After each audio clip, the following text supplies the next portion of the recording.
오늘은 마태복음 18장 15절에서 20절을 보겠습니다. 교회의 겉면. 예수님은 제자들에게 작은 자 하나라도 없인 여기지 말라 말씀하셨고, 작은 자 하나를 구원하시기 위하여 예수님이 하나님 우편에서 항상 중보기도 하고 계신다는 것입니다. 그리고 예수님은 양 100마리 중 하나가 길을 잃으면 그 길 잃은 양을 찾으시고 기뻐하신다는 것으로, 예수님은 길 잃은 자를 찾으시기 위하여 육신의 몸을 입고 오셨다는 것입니다. 그래서 복음을 전할 제자들은 이 작은 자를 실족하게 하지 말라는 것으로, 어린아이와 같은 마음으로 오직 복음의 말씀만 전하여 작은 자를 실족하지 않게 해야 한다는 것입니다. 그리고 작은 자를 실족하지 않게 하기 위해서는 제자들이 해야 할 일이 또 있다는 말씀인데, 어떤 일인지 본문 15절부터 보겠습니다. 마태복음 18장 15절. 형제가 죄를 범하거든, 내 형제가 죄를 범하거든 가서 너와 그 사람과만 상대하여 권고하라. 만일 들으면 내가 내 형제를 얻을 것이요. 복음을 전하여 예수님을 영접하게 하고 신앙생활을 하다 보면 나도 모르게 죄를 범하여 신앙이 성숙하지 못한 사람을 실족하게 하거나 자신이 범한 죄로 인하여 스스로 실족하는 일이 생기게 됩니다. 이럴 때에 권고하여 다시 일어서게 해야 한다는 것입니다. 성경에서는 자신이 범한 죄로 인하여 하나님의 심판이 두려워 떨고 있었던 사람이 있습니다. 다윗인데요. 다윗은 자신의 부하 우리아가 전쟁터에 나가 있을 때 그의 아내를 간음하고 그 일을 감추기 위하여 우리아를 설득했지만 거절하자 전쟁터에서 전사하게 하여 살인죄를 범하게 됩니다. 이러한 죄를 범한 다윗은 하나님의 심판이 두려웠다고 말합니다. 시편 32편 3절에서 5절을 보겠습니다. 시편 32편 3절. 내가 입을 열지 아니할 때에 종일 신음함으로 내 뼈가 쇠하였도다. 32편 4절. 주의 손이 죄아로 나를 누르시오니 내 진액이 빠져서 여름 가뭄에 마름같이 되었나이다. 셀라. 시편 32편 5절. 내가 이르기를 내 허물을 여호와께 자복하리라 하고 주께 내 죄를 아뢰고 내 죄악을 숨기지 아니하였더니 곧 주께서 내 죄악을 사하셨나이다. 셀라. 다윗이 여호와께 자복하여 제사함을 받기 전까지는 자신의 뼈가 녹아내리는 것과 같았고, 주님의 심판이 여름 가뭄에 물을 먹지 못하여 탈진한 것과 같이 두려워 떨었다는 것입니다. 다윗은 오직 하나님만 의지하고 사는 사람인데 자신의 죄로 인하여 하나님의 심판을 두려워하여 위와 같은 고통 속에 살았다는 것입니다. 우리 주위에 있는 성도님 중에서도 다윗처럼 자신이 범한 죄로 인하여 하나님의 심판을 두려워하여 교회에 나오는 것을 중단하는 분들도 있을 것입니다. 교회에는 의인이 나오는 것이 아니라 죄인들이 죄사함을 받기 위하여 나오는 것으로, 죄인들이 모여 죄에서 해방되는 기쁜 소식을 듣는 것이 교회이며 그 은혜에 감사하는 마음으로 드리는 것이 예배인 것입니다. 또 사람은 누구나 큰 죄를 범하든지 작은 죄를 범하든지 마음으로 범하든지 죄를 범하게 되고, 이렇게 죄를 범할 수밖에 없는 모든 인류는 하나님의 심판을 받는다고 성경은 말하고 있습니다. 그런 자들의 모든 죄를 사하여 주시기 위하여 예수님이 십자가에서 대신 저주를 받으사 죽으시고 부활하셨다는 것입니다.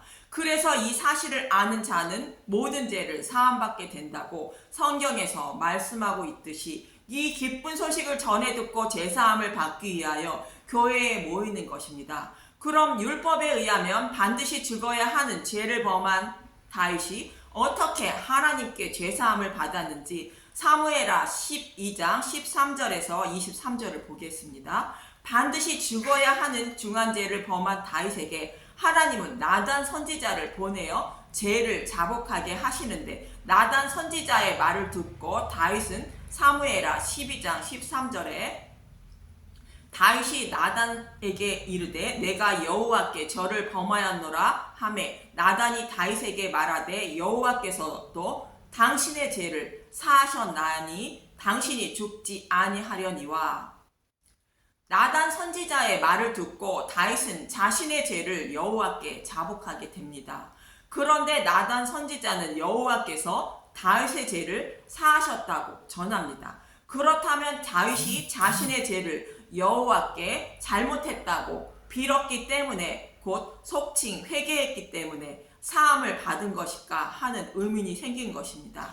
그런데 성경은 다윗이 죄를 사함받는 이유를 이어지는 14절부터 이렇게 친절하게 설명해 주시고 있습니다. 사무엘하 12장 14절, 이 일로 말미암아 여호와의 원수가 크게 비방할 거리를 얻게 하였으니 당신이 낳은 아이가 반드시 죽으리이다 하고, 하나님의 백성인 다윗이 죄를 범하여 원수에게 참석거리를 제공했다는 것으로 그 값으로 다윗과 밧세바 사이에서 낳을 아이가 반드시 죽는다는 것입니다.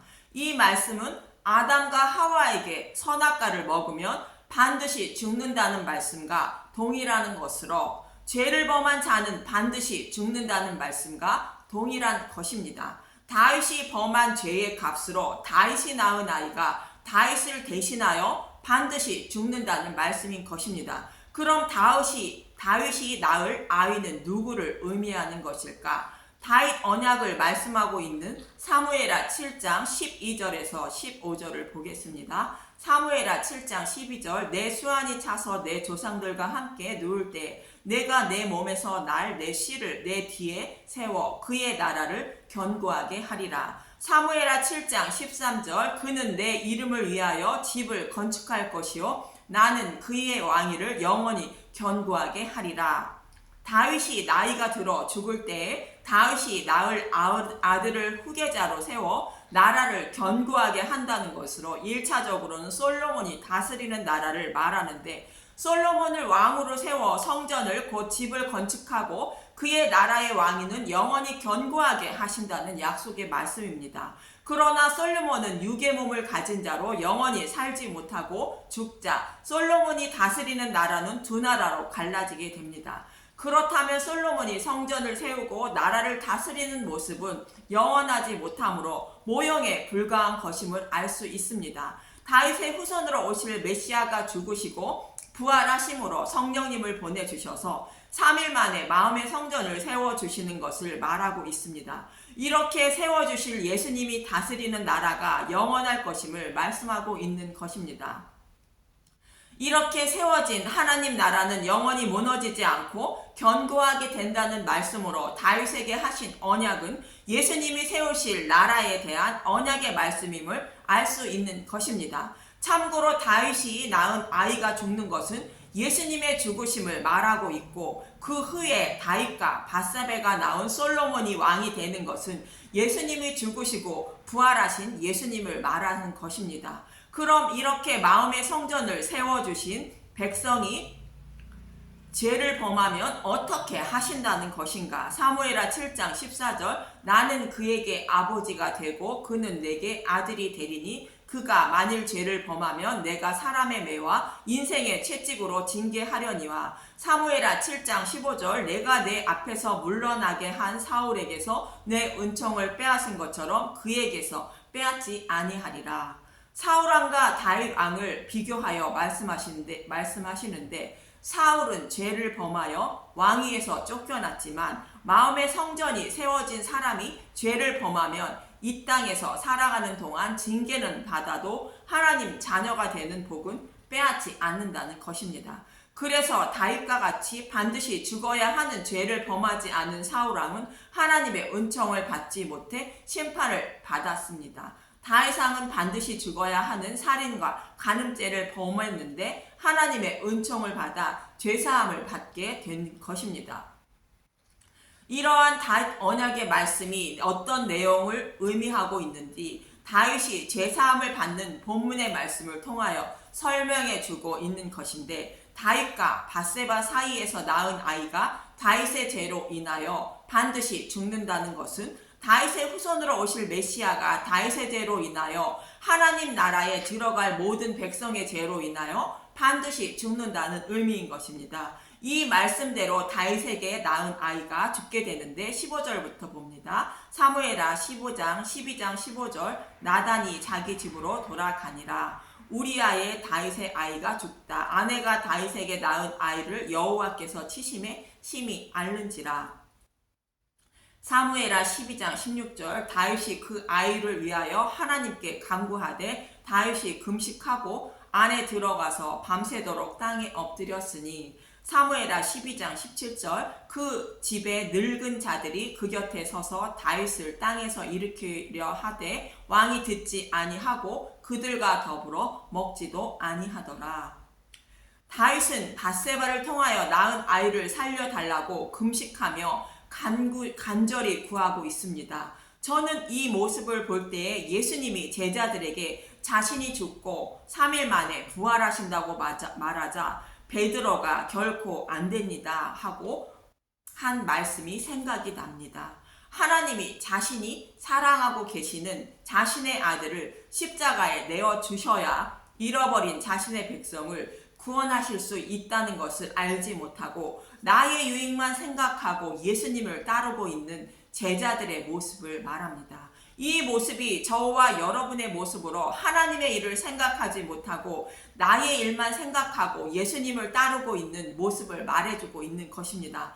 그러나 다윗이 금식하며 구하고 있는 아이의 생명을 하나님은 빼앗아 가십니다. 사무엘하 12장 18절 이래 만에 그 아이가 죽으리라. 그러나 다윗의 신하들이 아이가 죽은 것을 왕에게 아뢰기를 두려워하니 이는 그들이 말하기를 아이가 살아있을 때에 우리가 그에게 말하여도 왕이 그 말을 듣지 아니하셨나니 어떻게 그 아이가 죽은 것을 그에게 아랠 수 있으랴. 왕이 상심하리로다 함이라. 사무엘하 12장 19절 다윗이 그의 신하들이 서로 수군거리는 것을 보고 그 아이가 죽은 줄을 다윗이 깨닫고 그의 신하들에게 묻되 아이가 죽었느냐 하니 대답하되 죽었나이다 하는지라. 사무엘하 12장 20절 다윗이 땅에서 일어나 몸을 씻고 기름을 바르고 의복을 갈아입고 여호와의 전에 들어가서 경배하고 왕으로 돌아와 명령하여 음식을 그 앞에 차리게 하고 먹은지라.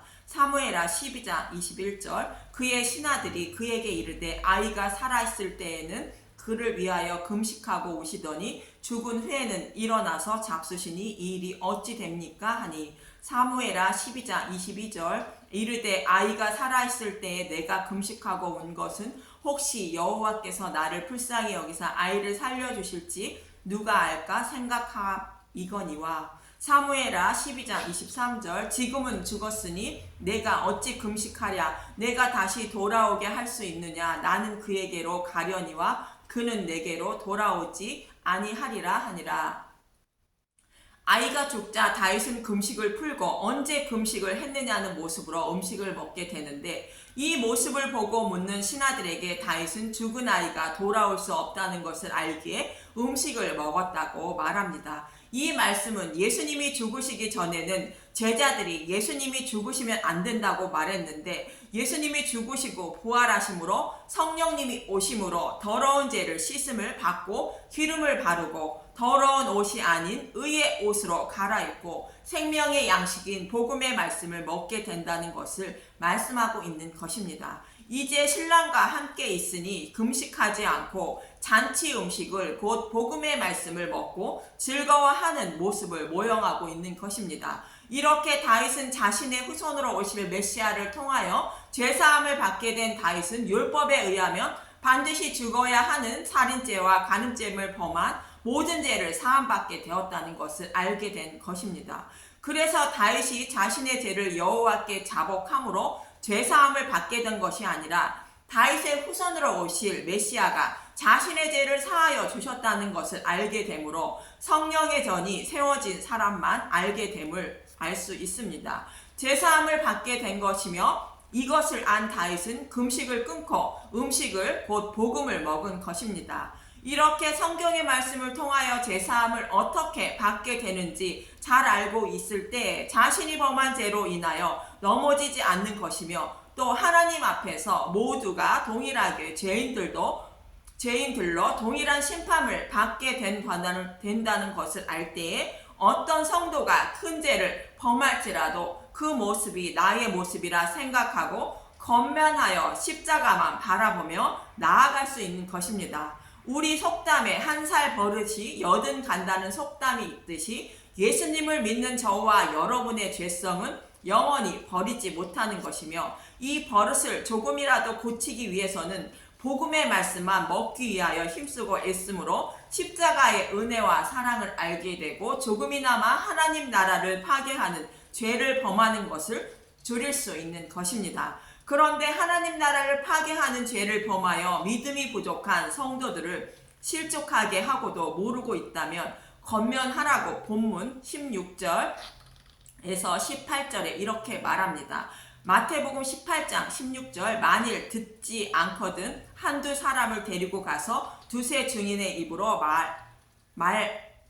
말마다 확증하게 하라. 마태복음 18장 17절 만일 그들의 말도 듣지 않거든 교회의 말하고 교회의 말도 듣지 않거든 이방인과 세리와 같이 여기라. 마태복음 18장 18절 진실로 너희에게 이르노니 무엇이든지 너희가 땅에서 매면 하늘에서도 매일 것이요 무엇이든지 땅에서 풀면 하늘에서도 풀리리라. 실족하게 하는 죄를 범한 사람을 권면하는 것인데 죄를 범한 사람도 실족하지 않게 조용히 권면하고 권면을 듣지 않으면 교회에게 말하고 교회의 말도 듣지 않으면 이방인과 세리처럼 여기라는 것입니다. 아직 복음을 알지 못하는 자로 여겨 출교하되 그의 구원을 위하여 구하라는 것이며 그가 돌아오면 100번이라도 받아주라는 뜻으로 본문 21절부터 말씀하고 있는 것입니다. 이렇게 한 영혼의 구원을 위하여 권면하며 구하라는 것으로 권면을 듣지 않아 출교당하는 자는 구원을 받지 못한다는 것으로 생각하라는 것이며 그 권면을 듣고 언제라도 돌아오는 사람은 구원받은 자라 생각해도 된다는 뜻으로 너희가 땅에서 매면 하늘에서도 매일 것이요 무엇이든지 땅에서 풀면 하늘에서도 풀리리라 말씀하시는 것입니다. 그러면서 출교당한 자의 구원을 위하여 합심하여 구하라는 것으로 하나님은 그 기도를 이루게 하신다는 것입니다. 본문 19절에서 20절을 보면 마태복음 18장 19절 진실로 다시 너희에게 이르노니 너희 중에 두 사람이 땅에서 합심하여 무엇이든지 구하면 하늘에 계신데 아버지께서 그들을 위하여 이루게 하시니라. 마태복음 18장 20절 두세 사람이 내 이름으로 모인 곳에서는 나도 그들 중에 있느니라. 하나님은 잃어버린 자의 구원을 위하여 일하고 계시는데 그의 구원을 위하여 합심하여 구하면 하나님은 그 기도를 이루게 하신다는 것입니다. 이 말씀의 이해를 돕기 위하여 요한일서 5장 13절에서 21절을 봅니다. 요한일서 5장 13절 영생을 알게 하려 함이라. 내가 하나님의 아들의 이름을 믿는 너희에게 이것을 쓰는 것은 너희로 하여금 너희에게 영생이 있음을 알게 하려 함이라. 요한일서 5장 14절 그를 향하여 우리가 가진 바 담대함이 이것이니 그의 뜻대로 무엇을 구하면 들으심이라. 요한일서 5장 15절 우리가 무엇이든지 구하는 바를 들으시는 줄을 안즉 우리가 그에게 구한 그것을 얻은 줄 또한 아느니라. 하나님의 뜻을 이루어 달라고 기도하는 것은 하나님이 들으신 줄을 알고 있으며 구한 것을 얻은 줄로 안다는 것입니다. 하나님은 잃어버린 자를 찾으시기 위하여 예수님을 십자가에 내어주신 것으로 그 잃어버린 자를 위하여 구하면 하나님이 들으시고 이루어 주신다는 것입니다. 그럼 무엇을 구하라는 것인가? 요한일서 5장 16절 누구든지 형제가 사망에 이르지 아니하는 죄 범하는 것을 보거든 구하라. 그리하면 사망에 이르지 아니하는 범죄자들을 위하여 그에게 생명을 주시리라. 사망에 이르는 죄가 있으니 이에 관하여 나는 구하라 하지 않노라. 요한일서 5장 17절 모든 불의가 죄로 돼 사망에 이르지 아니하는 죄도 있도다.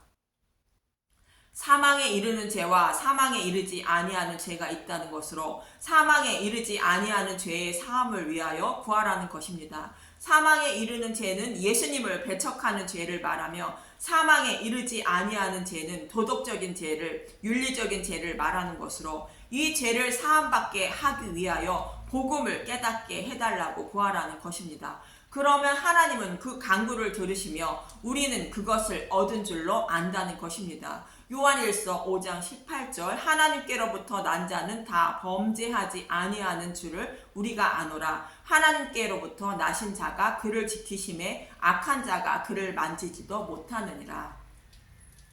하나님께로 난 자는 다 범죄하지 않는다는 것은 도덕적인 죄를 범하지 않는다는 것이 아니라 죄를 범하여도 죄를 범하지 않은 자로 여겨주신다는 뜻입니다. 율법 아래 있지 않고 은혜 아래 있기 때문에 심판을 받지 않는다는 것입니다. 로마서 6장 13절에서 15절을 보면 로마서 6장 13절 또한 너희 지체를 불의의 무기로 죄에게 내주지 말고 오직 너희 자신을 죽은 자 가운데서 다시 살아난 자같이 하나님께 드리며 너희 지체를 의의 무기로 하나님께 드리라. 로마서 6장 14절 죄가 너희를 주장하지 못하리니 이는 너희가 법 아래 있지 아니하고 은혜 아래에 있음이라. 로마서 6장 15절 의의 종 그런즉 어찌하리요 우리가 법 아래 있지 아니하고 은혜 아래 있으니 죄를 지으리요 그럴 수 없느니라.